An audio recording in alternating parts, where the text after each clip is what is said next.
Eu sou Mário Persona e essas são as respostas que eu dei aos que me perguntaram sobre a Bíblia.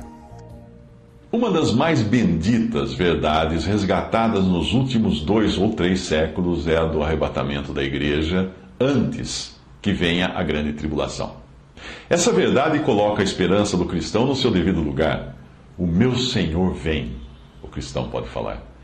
E nada mais existe entre o momento presente e o fechar e abrir de olhos, quando nós veremos a face do Senhor a nos buscar. Portanto, a resposta à sua pergunta, que se o arrebatamento da igreja seria durante a tribulação, a resposta é não. O arrebatamento não será no meio da tribulação e nem após a tribulação, a grande tribulação. O arrebatamento pode ocorrer a qualquer momento. Antes que eu termine de falar esta palavra, essa frase. A qualquer momento. Antes que os juízos de Deus caiam sobre este mundo. Quando não são as religiões tradicionais, como católicas e protestantes, que querem misturar Israel e a igreja e acreditam em uma promessa terrena para a igreja, quando não são essas que estão fazendo, que estão corrompendo a esperança do crente, surgem novas teorias que tentam harmonizar o arrebatamento com a vinda de Cristo para reinar. E, da mesma maneira, tiram os olhos do cristão da possibilidade imediata de enxergar a face do seu Senhor.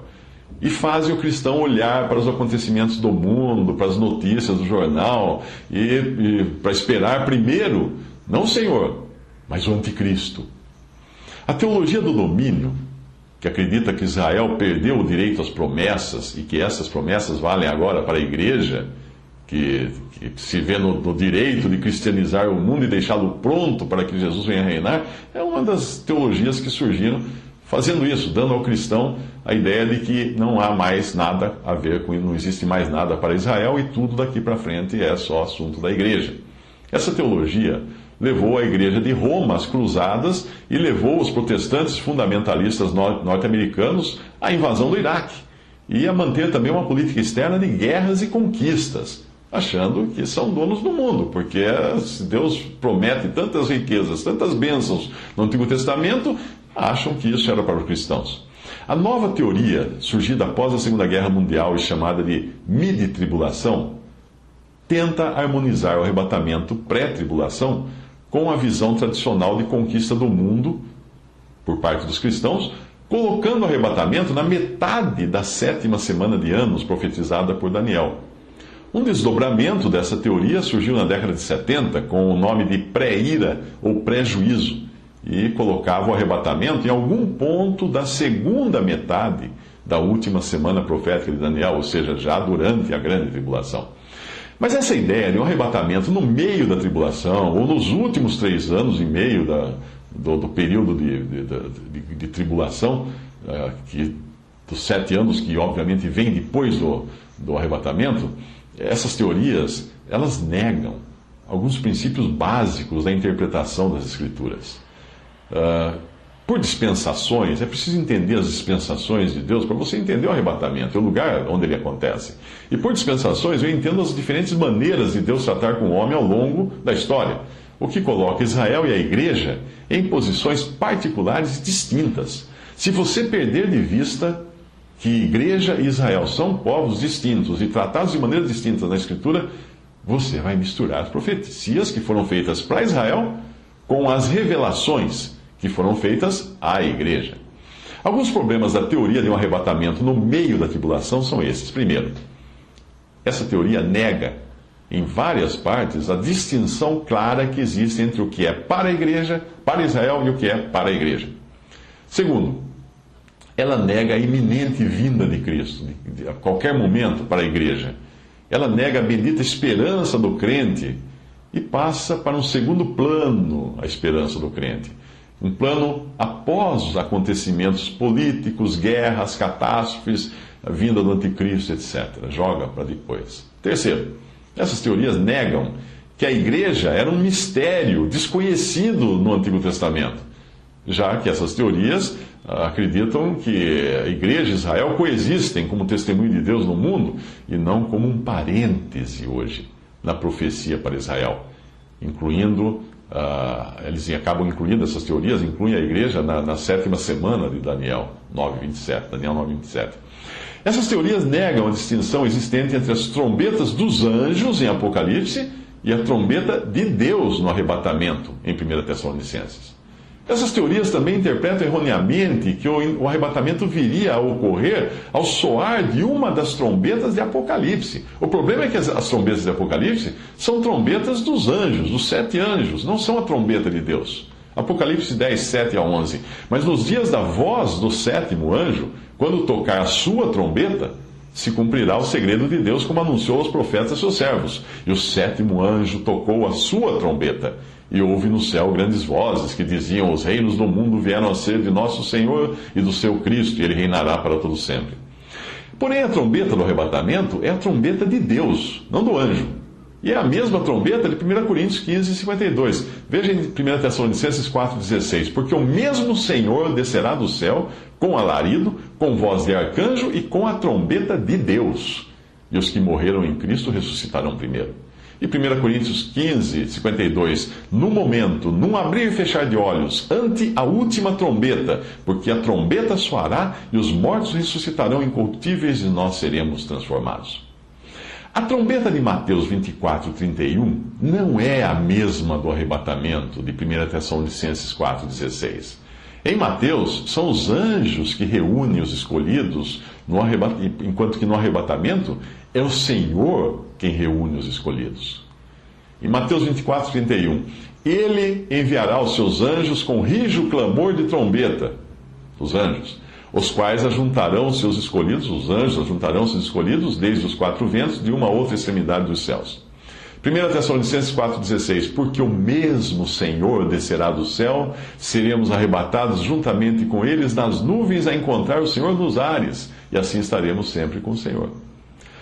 Um versículo às vezes utilizado para indicar que supostamente a igreja passaria pela tribulação é 1 Pedro 4,17, mas ali não está falando de um tempo futuro, não está falando do Apocalipse, mas está falando do tempo presente, vivido pelos destinatários da carta e para todos os cristãos no tempo da igreja na terra, que é hoje.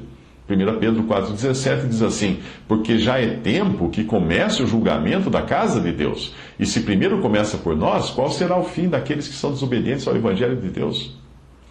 Eu poderia continuar detalhando todas as falhas da teoria de um arrebatamento no meio da tribulação, ou durante a tribulação, ou nos 3 anos e meio últimos da tribulação, mas eu creio que essas palavras já sejam suficientes para quem quer entender.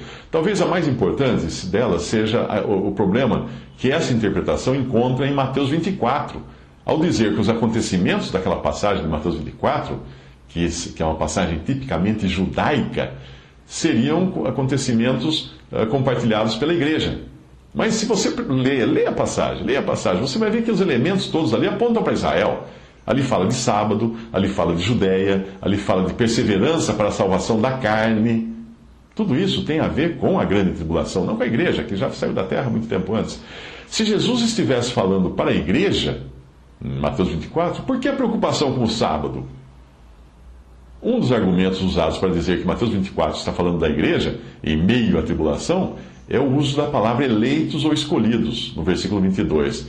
Um dos partidários dessa teoria argumenta o seguinte: sempre que a palavra grega eclectos, ou eleito ou escolhido, é usada no Novo Testamento para falar de indivíduos, ela se refere aos crentes em Cristo, judeus ou gentios.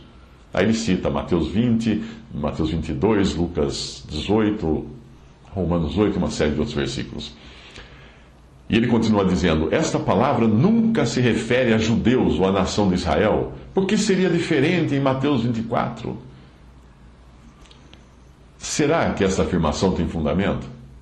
Muitas doutrinas erradas são construídas sobre afirmações falsas, e este é um exemplo. A palavra grega eclectos, que significa eleitos ou escolhidos, aparece em várias passagens do Novo Testamento e pode se referir tanto a cristãos, à igreja, como a judeus. É o contexto que vai determinar. E é este o caso de Mateus 24. É claro que ela sempre se refere a crentes em Cristo. Mas é preciso lembrar que hoje os crentes em Cristo são igreja. E durante a tribulação, eles farão parte do remanescente judeu que irá se converter a Cristo. Eu posso usar qualquer palavra, como casa, comida, cidade, o que for, e afirmar o que eu quiser, tornando aquela palavra exclusivamente aplicável para aquilo que eu quero demonstrar. Daí a minha pergunta: quem disse que a palavra eleitos sempre fala de cristãos e nunca está relacionada a Israel? O simples contexto de Mateus 24 mostra que, neste caso, é de judeus convertidos a Cristo durante a tribulação que a palavra eleitos se aplica. A teoria de um arrebatamento no meio da última semana profética vem satisfazer principalmente aqueles que gostam de teorias conspiratórias e sentem até emoção e comoção ao acompanhar os acontecimentos do mundo, das sociedades secretas como os Illuminati e outros pretensos donos do poder mundial.